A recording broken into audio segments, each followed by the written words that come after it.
Welcome back, guys. Tyson here. As you can tell by the thumbnail, I got the frame for the motor. This is a 2006 CR250R.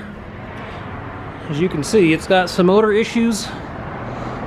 Had from what the owner told me, it needed crank seals, but the top end was fine, so I'm not exactly sure what I want to do with that motor. I may just pull it out and put it on Marketplace and see if it'll sell the way it is, because I mean, I have all the parts that come with it. The top end, you know, the jug, the piston, the remainder of the exhaust, all that stuff in there, the piston, camshaft, all that stuff is good to go. But yeah, this is it. So we'll be putting the motor from the 500, the one back over there on my table, into this with the kit. And I'll go into more detail when the kit gets here. It's just basically this piece here has to get cut off and a new piece gets welded in that allows you to mount that motor in there. So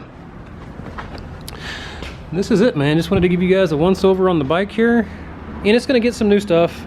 I'm not a fan of the white spokes, so I'll have to figure that out. I don't know if they're like a slip-on or what that is, but those have to go. It needs new plastics. Probably gonna need a new seat. I don't know if you can see this kind of bubbling here, but I don't know if someone attempted to shape the foam and just butchered it or what, but I'm not okay with that. I do like the tank itself. Little carbon fiber look.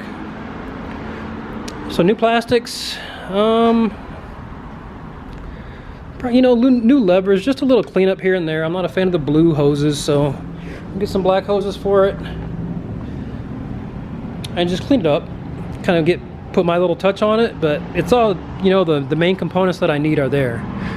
So I got to get it titled, make sure I can get it titled and stuff first, because I don't know if they checked these actually have a VIN on the engine, or maybe it's not a VIN, but I guess an engine identification number in addition to the VIN on the bike. So I have to go get that, make sure I can get it titled and everything first before I pull this motor out, if you know what I'm saying. So I got to get that done, and then I'll be back and we'll start pulling that motor out, and that's probably where you guys will see me from next, is just starting to pull that motor. So we'll get this thing pulled apart, make sure everything else is good to go, and get the parts for the swap, and then we'll get it moving. The biggest problem with the swap is people are so far out on machine work and parts for this thing. I think I said that in the last video, but yeah, the motor here is just getting someone to machine this jug or trying to find parts for it. I'm like, do I just buy new ones, excuse me, pay a little more just to get it here quicker? But you're talking a few $100, so it's, I don't know, you just kind of have to weigh those things and see what the best route is for me to go. But yeah, I'll work on that, and then I'm gonna get to pulling this motor, so stand by.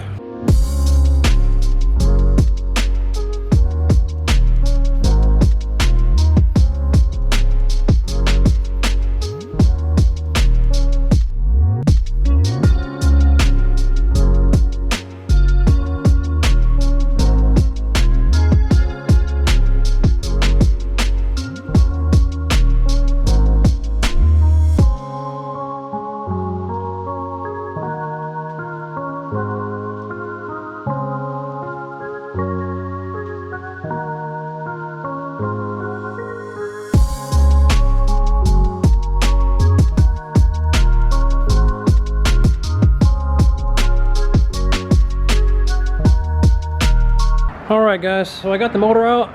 As you can see, I went ahead and put the subframe back on and stuff just to keep the bike a little more together, and you know, somewhere I can put it out of the way and have it, you know, I put the swing arm back on, as you can see, so I can just roll it over into the corner and let it sit. It'll be together and not take up too much space. Got the motor over here. As I mentioned before, it feels fine. I mean, it's not locked up at all. It's rotates freely and all that. And what I was told by the gentleman I bought it from was that it just needs crank seals. So that could be a true story based on what I'm seeing here. Hard to tell. I'm not sure what I'm going to do with it. I may just put it, you know, I've got the rest of the motor in a box, the top end and all that. I may just put it on Facebook and say, hey, motor for sale. Was told it needs crank seals, and see what I can get for it, or I may rebuild it. I'll probably get more for it if I rebuild it.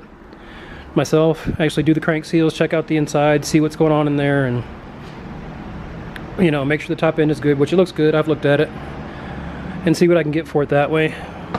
But those are decisions for another time. This is what needs to happen now. This 500 motor, I've got the jug at the machine shop. They're boring it / honing it to see exactly what size piston it'll take. It's already 40 over from 89. I believe 89 millimeter is stock, so it's already 40 over from 89.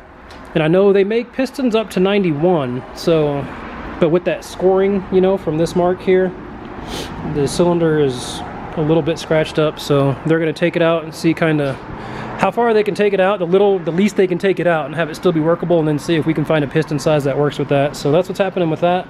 I got to get the kit for this frame, and then just some other odds and ends. You know, it's going to need a different exhaust pipe and things of that nature. So as those things trickle in and I actually start getting stuff put back together, I'm going to have to take that bottom end apart as well for the 500. So as soon as I get to all that, start getting some stuff in, start getting those things apart, I'll post some more videos about it, let you guys know where I'm at. And that's going to do it for this video. As always, guys, thanks for watching. Please continue to like, comment, and subscribe. It really helps us out.